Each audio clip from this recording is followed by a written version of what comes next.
अस्सलाम वालेकुम friends, again मैं हूं करीम ट्रैवल एडवाइजर से। उम्मीद है सब ठीक होंगे। फिर से छोटी सी रिक्वेस्ट कि प्लीज़ मेरा जो नया चैनल है वो द ब्रिज बिल्डर, उसको ज़रूर सब्सक्राइब करें और उनकी वीडियोस को भी देखें। अभी बहुत थोड़ी हैं लेकिन कुछ वीडियोस पड़ी हुई हैं, पेंडिंग एडिट होने वाली हैं। टाइम नहीं मिलता, ये कुछ ई वीज़ा सा काम कुछ ज़्यादा होता है माशाल्लाह से, फिर कुछ आपकी वो अपॉइंटमेंट्स चलती रहती हैं। उसके अलावा मेरा अपना जो भी मैंने एक और नया प्रोजेक्ट स्टार्ट किया हुआ है, तो 3-4 जगह से काफ़ी बाउंड हूँ, तो इस वजह से। बाकी चलें, आप दुआ करते रहेंगे तो इंशाल्लाह सारे मसले सीधे होते जाएंगे। Thank you so much again.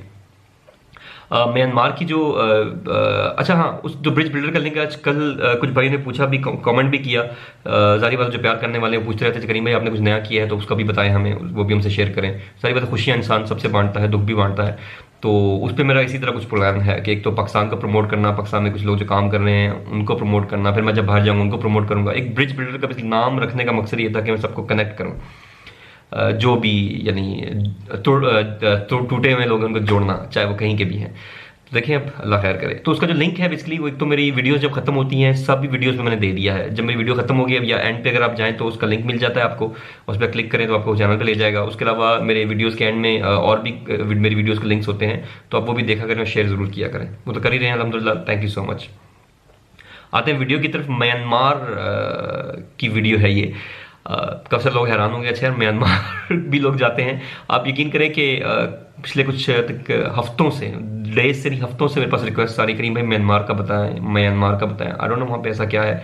कुछ एक दो भाई हैं मेरी जिनसे म्यांमार में, क्योंकि वीडियोज़ हैं काफ़ी तरफ जाती हैं, तो म्यांमार में थे तो उनसे मेरी बात हुई थी, तो वो म्यांमार ही होते थे। तो वहाँ से वहाँ विजिट वीज़ा पे गए थे, फिर वहाँ से उन्होंने अपना वीज़ा शायद चेंज कराया वहाँ पे, और फिर शायद उन्होंने वहाँ से कोई बड़ा वीज़ा भी लिया शायद कहीं अप्लाई करके, आई डोंट नो, लेकिन अल्लाह बेहतर जानता है। तो उन्होंने मुझे ऐसी कुछ स्टोरी बताई, पर आई डोंट नो, शायद वहाँ पे कुछ, मैं भी पर्सनली गया नहीं हूँ तो मुझे भी उसका इतना आइडिया नहीं है। लेकिन जो लोग चाह रहे थे कि मैं इस पर वीडियो बना दूँ, तो ये भाई आपके लिए है। म्यांमार के लिए आपने पासपोर्ट की स्कैन कॉपी और वाइट फोटोग्राफ वो, और आईडी कार्ड की जो बेसिकली कॉपी होती है, ये 3 चीज़ें चाहिए होती हैं, दैट्स इट।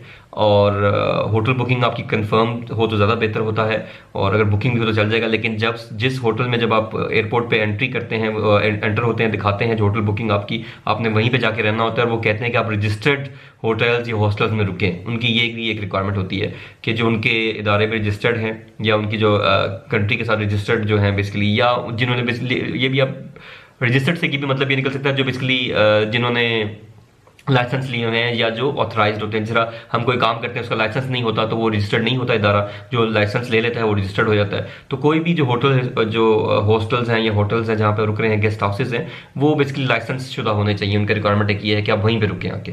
तो एक ये उनकी मेजर रिक्वायरमेंट एक तो ये है। उसके अलावा उनके वीज़ाज रिजेक्ट भी होते हैं, ऑनलाइन ई वीज़ाज में हैं बेसिकली। तो ये भी आपको साथ बता दूं कि अगर आप खुद अप्लाई कर रहे हैं, एजेंट्स के जरिए भी कर रहे हैं, तो वो रिजेक्शन भी उनकी आती रहती है। तो ये भी आप सोच समझ के अप्लाई करिएगा। वीज़ा तो कोई भी रिजेक्ट हो सकता है, लेकिन म्यांमार का जो मैंने एक साल में अपने नोट किया है, तो अगर हमने कोई 20 वीज़े अप्लाई किए मिसाल के तौर पे या 10, तो उसमें से 2-4 रिजेक्ट हो ही जाते हैं। तो ये उनका कोई ऐसा सिस्टम है, पता नहीं, आई डोंट नो। तो खैर एनीवेज, बाकी ये कि सबसे बड़ा फायदा ये है कि अगर आपके पास वो ई वीज़ा है, क्योंकि थाईलैंड के साथ है म्यांमार और लाओस के साथ भी लगता है, तो आप वहाँ से बाय लैंड भी जा सकते हैं, उसका ये एक फ़ायदा है। लेकिन आप जब ई वीज़ा अप्लाई कर रहे हो तो आप ये लिखेंगे कि आप किस बॉर्डर से जा रहे हैं। तो बाय एयर भी जा सकते हैं, यंगोन आई थिंक का कैपिटल है, और जो है आप बाय लैंड भी जा सकते हैं। लेकिन फिर आपने जब वीज़ा अप्लाई करना है तो आपने लिखना होता है कि आप किस ज़रिए से जाएंगे, व्या रोड या व्या लैंड, सॉरी, या व्या एयर। तो वो आपने जो भी आप जिस वाया से जा रहे हो आपने वो लिखना होता है। फिर कोशिश करेंगे उसी तरह ही एंट्री करें, वरना वो आपको एंट्री रोक भी सकते हैं, तो आप कुछ कर नहीं सकेंगे, तो आपका वो टाइम भी और पैसा भी ज़ाया जाएगा।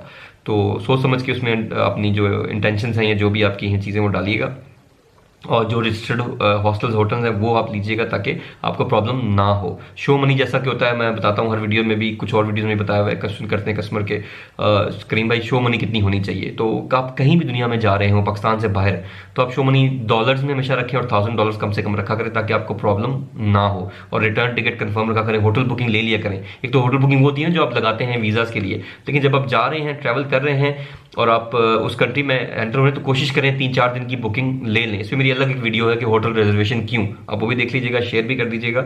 लेकिन आप कोशिश करें कि होटल बुकिंग 4-5-10 दिन की ले लें, रहना तो कहीं है ही है। अगर दोस्त के पास रहना चाह रहे हैं फिर 2-4 दिन की करवा लें, पैसे दे दें, लेकिन आपके वो 2-4 हज़ार आपके वो जो 80,000 लाख लगना है आपका टिकट का और वीज़े का और सारे प्रोसेस का, वो बचा लेगा। 2-4 हज़ार लगा लें एक्स्ट्रा, वो ज़्यादा बेहतर है आपके लिए। मैं तो यही रहनुमाई करूँगा, क्योंकि ज़ाहिर बात है मुझसे लोग एडवाइस लेते हैं, तो मैं चाहता हूँ ये बेहतर एडवाइस जो बेहतरीन है, जिसमें आपको रुकावट कम पैदा हो, तो वो आपको मिले। बाकी मेरा दोस्त वहाँ पे गया था, उसने मुझे ये बताया था कि वहाँ पे पान से ज़्यादा खाया जाता है, आई डोंट नो व्हाई। तो पान लोग काफ़ी ज़्यादा कह रहे हैं वो खाते हैं, और जगह जगह आपको पान के वो जो स्पिट्स होते हैं इसलिए वो आपको मिलेंगे। तो ये है वहाँ पे। और बाकी आई थिंक उनका माहौल ज़रा ओपन टाइप की है, इतना मुझे आइडिया नहीं, मैं पर्सनली गया नहीं। तो जो कोई गया हो तो वो प्लीज़ ज़रूर कमेंट में बता दे कि वो कैसा है वहाँ पे, या कोई रह रहा है तो वो अपना कमेंट में बता दे। तो दैट्स व्हाट इट इज़। ये इसकी रिक्वायरमेंट्स हैं, और हमसे अप्लाई करवाना है, खुद कर लें, किसी एजेंट के जरिए कर लें, तो वो आपकी अपनी चॉइस पे है। बाकी thank you so much. Myanmar का मैं सिर्फ चाह रहा था कोई अपडेट दे दूं कि म्यांमार का अक्सर लोग पूछ रहे थे कि म्यांमार, तो ये है म्यांमार की रिक्वायरमेंट। बहुत सिंपल सी है और बहुत ईजी। 3 वर्किंग डेज लगते हैं, 3 वर्किंग डेज हैं, और ये 28 दिन का स्टे देते हैं, ये भी आपको बता दूँ। 28 डेज का 28 डेज वीज़ा होता है, और एक 3 से 5 दिन वर्किंग डेज। 3 से दिन कम बताया, आप 2 दिन एक्स्ट्रा डालिए करें हमेशा, मैं हमेशा यही कहता हूँ। और दूसरा ये कि 3 माह की वैलिडिटी होती है, वीज़ा इशू हो जाए तो 3 माह तक आपके पास टाइम होता है फ्लाई करने का या वहाँ पर पहुँचने का। जब आप पहुँच जाए तो आपको 28 दिन का स्टे मिलेगा। That's how it is. और ई वीज़ा है, स्टैंप लग जाएगी आपके पासपोर्ट पे। Thank you so much again, love you all, stay blessed, खुश रहें, दुआ में प्लीज़ मुझे याद रखा करें। अल्लाह हाफ़िज़।